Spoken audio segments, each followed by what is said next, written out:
നമുക്ക് അലീനയുടെയും മനുഷ്യങ്ങളുടെയും നല്ലൊരു കഥ കേട്ടാലോ? അതിനു മുമ്പ് ഒരു കാര്യം പറഞ്ഞിട്ട് വീഡിയോ ഇഷ്ടപ്പെടുവാണെങ്കിൽ ഒന്ന് ഹൈപ്പ് ചെയ്യാൻ മറക്കരുത്. ആദ്യമായി കാണുന്നവരാണെങ്കിൽ സബ്സ്ക്രൈബ് ചെയ്യാനും മറക്കരുത് കേട്ടോ. അങ്ങനെ നമ്മൾ കാണുന്ന ഒടുവിൽ കമലയ്ക്ക് ഭ്രാന്ത് പിടിച്ച അവസ്ഥയായിപ്പോയി. രോഹിത് പുറത്തിറങ്ങുകയും ചെയ്തു. ഹരിക്കൊട്ട് പുറത്തിറങ്ങാനും പറ്റിയില്ല. അപ്പൊ അതിന്റെ ദേഷ്യവും കാര്യങ്ങളും ഉണ്ടായിരുന്നു. പോരാത്തിന് പത്രത്തിൽ വാർത്ത വരികയും ചെയ്തു. രോഹിത് നിരപരാധിയാന്നുള്ള കാര്യങ്ങളൊക്കെ ശരണ്യ കോടതി പറഞ്ഞത്. പോരെ പൊടി പൂരം. അങ്ങനെ മനുവിന് ശിവശങ്കരനും ഒക്കെ ചായ കൊണ്ടേ കൊടുത്തിട്ട് കമല പറഞ്ഞു, എനിക്കറിയാമായിരുന്നു അല്ലെങ്കിലും ഇങ്ങനെ വരുവോളെന്ന്. നിങ്ങൾ രണ്ടുപേരും ഓടി നടന്നിട്ട് ഹരിയെ രക്ഷിക്കാൻ പറ്റുമോ? ഇല്ലല്ലോ. അലീന എന്ന് പറയുന്നവള് പുഷ്പം പോലെ അവനെ ഇറക്കിക്കൊണ്ട് പോയില്ലേന്ന് ചോദിച്ചു. മനു പറഞ്ഞു, അമ്മ എന്തറിഞ്ഞിട്ടേ പറയണമെന്ന് ചോദിച്ചു. അമ്മയ്ക്ക് കാര്യങ്ങളൊന്നും അറിയത്തില്ലാത്തതുകൊണ്ടാണോ? കൊച്ചു കുട്ടിയൊന്നും അല്ലല്ലോ. കാര്യം തെറ്റ് ചെയ്തിട്ടുണ്ട്, അതുകൊണ്ട് അവന് ശിക്ഷ കിട്ടിയെന്ന് പറഞ്ഞു. ദേ, എന്നെ കൊണ്ട് കൂടുതലൊന്നും പറയിപ്പിക്കരുത്. പിന്നെന്താ, രോഹിത് തെറ്റ് ചെയ്തിട്ടില്ലേന്ന് ചോദിച്ചു. അവൻ തെറ്റ് ചെയ്തിട്ടില്ലെന്ന് ആ പെൺകുട്ടി തന്നെ പറഞ്ഞ കാര്യമല്ലേ ശരണ്യ? പിന്നെ അവള് പച്ചക്കള്ള പറയണേ. പണം കൊടുത്ത് ഒതുക്കി വെച്ചിരിക്കോ അത് നിങ്ങൾക്കാ മനസ്സിലാവാത്തേന്ന് പറഞ്ഞു.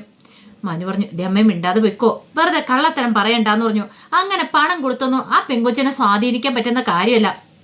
എടാ, ഇതുവരെയായിട്ട് നിനക്ക് കാര്യങ്ങളൊന്നും മനസ്സിലായില്ലേ? നീ എന്താ മന്ദബുദ്ധിയാണോ? ആ അലീന ഇടയ്ക്കിടയ്ക്ക് അങ്ങോട്ട് പോകുന്ന കണ്ടപ്പോഴേ എനിക്ക് മനസ്സിലായിരുന്നു ഇത് അവളെ സ്വാധീനിക്കാൻ വേണ്ടി പോകുന്നതെന്ന്. രോഹിത്തിനെ പതുക്കെ അവൾ നൈസായിട്ട് രക്ഷപ്പെടുത്തിയെടുത്തു. പക്ഷെ നിന്റെ അനുജൻ അകത്ത് കിടന്നാലും നിനക്ക് പ്രശ്നമുള്ള കാര്യമല്ലല്ലോ അല്ലേ? ഈ സമയത്ത് ശിവശങ്കരൻ പറഞ്ഞു, ഒന്നും മിണ്ടാതിരിക്കേണ്ട കമലെന്ന് പറഞ്ഞു. അപ്പോഴാണ് മനു പറയുന്നത്, അതെ ഭൈജാന്റെ അടുത്ത് ഹോസ്പിറ്റലിൽ പോകുന്നില്ലേ അച്ഛനെന്ന് ചോദിച്ചു. പോണം, അവളെ വിളിച്ചിട്ടുണ്ടായിരുന്നു പറഞ്ഞു. കമല പറഞ്ഞു, ഒരു കാര്യം ഞാൻ പറഞ്ഞേക്കാം, പോകുന്നതൊന്നും എനിക്ക് പ്രശ്നമില്ല. അവളെയും കെട്ടി എഴുന്നള്ളിച്ചോണ്ട് ഇങ്ങോട്ടേക്ക് വന്നേക്കരുതെന്ന് പറഞ്ഞു. നീ എന്തൊക്കെയടി പറയണമെന്ന് ചോദിച്ചു. അല്ലെങ്കിൽ തന്നെ നിങ്ങളെ അമ്മയെ കൊണ്ട് ഞാൻ പൊറുതി മുട്ടിയിരിക്കുക. ഇനിയിപ്പം മകളെയും കൂടെ ഇങ്ങോട്ടേക്ക് വിളിച്ചോണ്ട് വന്നിട്ടുണ്ടെങ്കിലേ എന്നെ കൊണ്ട് പറ്റില്ല നോക്കാനായിട്ട്. നിങ്ങൾ ആരെയെന്ന് വെച്ചാൽ നിർത്തിക്കോണമെന്ന് പറഞ്ഞു. നിങ്ങളുടെ പെങ്ങളെ നോക്കാനായിട്ട് അല്ല ഞാൻ ഇങ്ങോട്ടേക്ക് വന്നിരിക്കണേ. മനു പറഞ്ഞു, അതിന് ഭായിജാൻ്റെ ഇങ്ങോട്ടേക്ക് വരുമെന്ന് തോന്നുന്നുണ്ടോ? അവൾ മിക്കവാറും ഇങ്ങോട്ടേക്ക് വരുള്ളൂ. കടപ്പാട്ടുകൾക്ക് പറഞ്ഞിട്ട് ഒരു ചാൻസ് ഞാൻ കാണുന്നില്ല. ഇവിടെ വന്നിട്ടുണ്ടെങ്കിൽ ഞാൻ തിരിഞ്ഞു പോലും നോക്കത്തില്ല. ശിവശങ്കരൻ പറഞ്ഞു, അതെനിക്ക് അറിയാവുന്ന കാര്യമല്ലേ എന്ന് പറഞ്ഞു. നിന്റെ സ്വഭാവം എനിക്ക് നന്നായിട്ട് അറിയാലോ. അല്ലെങ്കിൽ തന്നെ അമ്മയ്ക്ക് പോലും ഇത്തിരി വെള്ളം കൊടുക്കുന്ന പ്രാഗി നേർന്നാണല്ലോ. ഓ പിന്നെ എന്ന് വെച്ചാൽ നിങ്ങളുടെ ആരുണ്ട് വരുന്നുണ്ട് കൊടുക്കാനായിട്ട്. ഇത്രയെങ്കിലും ഞാൻ കൊടുക്കുന്നുണ്ടല്ലോ എന്ന് കരുതി ആശ്വസിക്കാൻ നോക്ക്. മനു പറഞ്ഞു, അമ്മേ കുറച്ചു കാലം കഴിയുമ്പോഴേ അമ്മ ഇതുപോലെയൊക്കെ തന്നെ ആയിരിക്കും എന്ന് പറഞ്ഞു. അത് കേട്ടപ്പോൾ കമല പറഞ്ഞു, ഒന്നും മിണ്ടാതെ പോയിക്കോടുന്നു. അങ്ങനെ എന്നോട് എന്തെങ്കിലും ചെയ്താണ്ടല്ലോ കണ്ടോ. സ്വന്തം കാര്യം വന്നു കഴിയുമ്പോൾ അമ്മയ്ക്ക് ദേഷ്യം കണ്ടു എന്ന് പറഞ്ഞു. ശിവശങ്കരൻ പറഞ്ഞു, അവളോട് പറഞ്ഞിട്ടൊന്നും ഒരു കാര്യമില്ല, വെറുതെ പറയാമെന്ന് മാത്രമുള്ളെന്ന് ഇങ്ങനെ സംസാരിക്കുകയാണ്. ആ സമയത്താണ് ഗംഗാധരൻ വരുന്നത്. അപ്പം ഗംഗാധരനൊരു മുന്നറിയിപ്പ് ഇല്ലാതെ പെട്ടെന്നുള്ള വരവായിരുന്നു. ഗംഗാധരനെ കണ്ടു കഴിഞ്ഞപ്പോഴത്തേനും മനു ആഹാ ഇതെന്താ വല്യച്ഛന് ഒന്ന് വിളിച്ചു പറയുക പോലും ചെയ്തില്ലോ എന്ന് പറഞ്ഞു. അതെ, പെട്ടെന്ന് എനിക്ക് വരേണ്ടതായിട്ട് ആവശ്യമുണ്ടായിരുന്നു, അപ്പം ഞാൻ ഇങ്ങോട്ടേക്ക് വന്നാന്ന് പറഞ്ഞു. പിന്നീട് കേസിനെ കുറിച്ചെല്ലാം ചോദിക്കുന്നുണ്ട്. കമലയ്ക്കാണ് കട്ടക്കലിപ്പായിരുന്നു. കമല ആ കലിപ്പ് ഗംഗാധരന്റെ നേർക്ക് തീർക്കുന്നുണ്ട്. എല്ലാവരും കൂടെ കൂടിയിട്ട് ആ അലീന എന്ന് പറയുന്ന പെണ്ണെ തലയെ കയറ്റി വെച്ചിരിക്കുമായിരുന്നല്ലോ. അതുകൊണ്ട് അവൾ എന്ത് ചെയ്തു, രോഹിത്തിനെ അങ്ങോട്ട് രക്ഷിച്ചെടുത്തു. അവസാനം എൻ്റെ മോൻ മാത്രം പെട്ടുപോയെന്ന് പറഞ്ഞു. ഗംഗാധരൻ പറഞ്ഞു, കമലെ നീ അതിന് ദേഷ്യപ്പെട്ടൊന്നും കാര്യമൊന്നുമില്ല. അനിഞ്ഞ് ആ പെങ്കൊച്ചാൻ അങ്ങനെ പറയുന്നൊന്നും തോന്നില്ല. പിന്നെ നിങ്ങളെല്ലാവരും അവൾക്ക് സപ്പോർട്ടാണല്ലോ എന്നൊക്കെ പറഞ്ഞുകൊണ്ട് കുറ്റപ്പെടുത്തിയിട്ട് അങ്ങോട്ട് പോയി. ഈ സമയം ശിവശങ്കരൻ പറഞ്ഞു, അതെ ഞാൻ ഹോസ്പിറ്റലിലേക്ക് പോകാൻ തുടങ്ങുമായിരുന്നു, വൈജയനെ ഒന്ന് കാണണമെന്ന് പറഞ്ഞു. ആണോ, എങ്കിൽ ഒരു കാര്യം ചെയ്യാം, ഞാനും കൂടെ വരാമെന്ന് പറഞ്ഞു. അങ്ങനെ ഒടുവിൽ ഗംഗാധരനും ശിവശങ്കരനും മണിശങ്കറും കൂടെയാണ് ഹോസ്പിറ്റലിലേക്ക് പോകുന്നത്.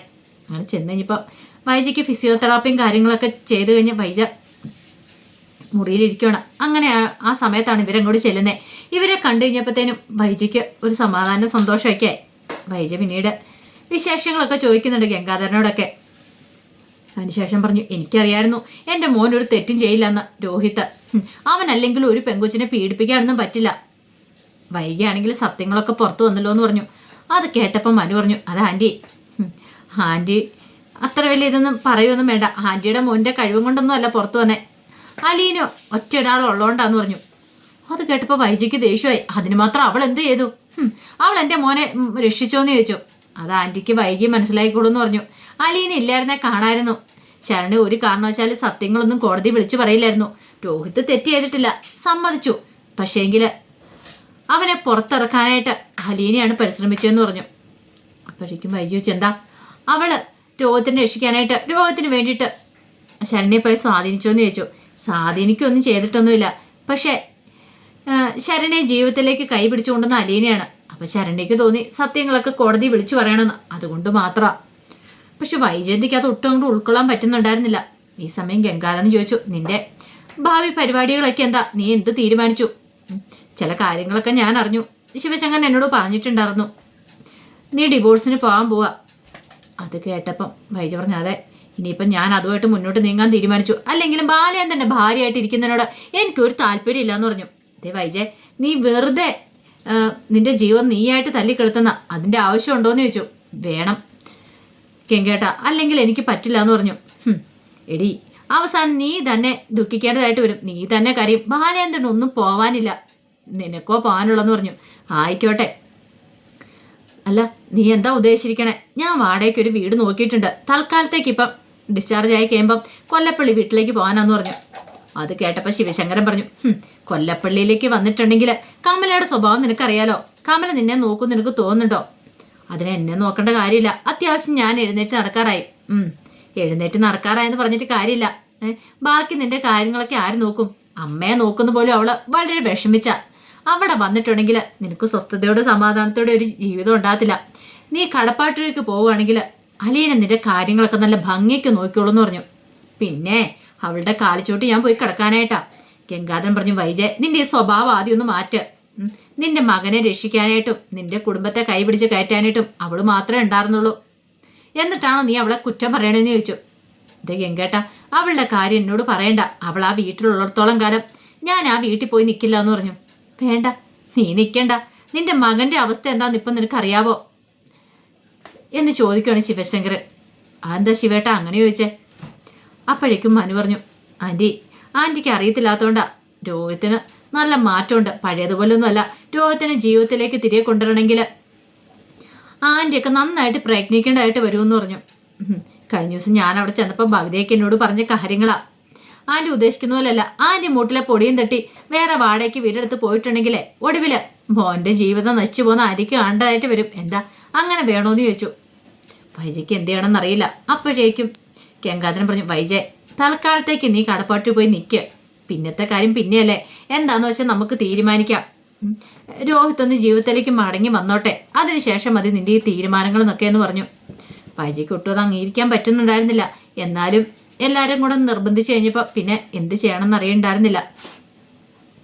കുറച്ച് കഴിഞ്ഞപ്പോൾ മനു എന്ത് ചെയ്തു, കടപ്പാട്ട് വീട്ടിലേക്ക് വരുന്നുണ്ട്. അങ്ങനെ വന്നു കഴിഞ്ഞിട്ട് ബാലേന്ദ്രനെ കാണുന്നുണ്ട്. ബാലേന്ദ്രൻ ആകെപ്പാടെ വിഷമത്തിലായിരുന്നു. ബാലേന്ദ്രനോട് പറഞ്ഞു, അങ്കിള് വിഷമിക്കൊന്നും വേണ്ട, രോഹിത്തിനെ നമുക്ക് മാറ്റിയെടുക്കാം, അവനെ നല്ലൊരു ഡോക്ടറെ കാണിച്ചാൽ മതി. ഒരു പക്ഷേങ്കിൽ അവൻ തെറ്റൊന്നും ചെയ്യാതെ എല്ലാവരുടെ മുന്നിൽ നാണം കെട്ടുന്നതിൻ്റെ ബുദ്ധിമുട്ടും കാര്യങ്ങളൊക്കെ അവനുണ്ട്, അതുകൊണ്ടായിരിക്കും ഇങ്ങനെ. അത് നമുക്ക് പതിയെ ശരിയാക്കി എടുക്കാമെന്ന് പറഞ്ഞു. അലീന വന്നിട്ട് പറഞ്ഞു, ഇതൊക്കെ ഞാൻ അച്ഛനോട് പറഞ്ഞ, അതൊന്നും കേൾക്കാനായിട്ട് അച്ഛൻ കൂട്ടാക്കുന്നില്ല, ആരോട് പറയാനായിട്ടാ എന്നൊക്കെ പറഞ്ഞിട്ട് അലീന അങ്ങോട്ട് പോകാൻ തിരിഞ്ഞും മനു പറഞ്ഞു, അതെ വൈജാൻ്റെ മിക്കവാറും വരുമെന്ന് പറഞ്ഞു.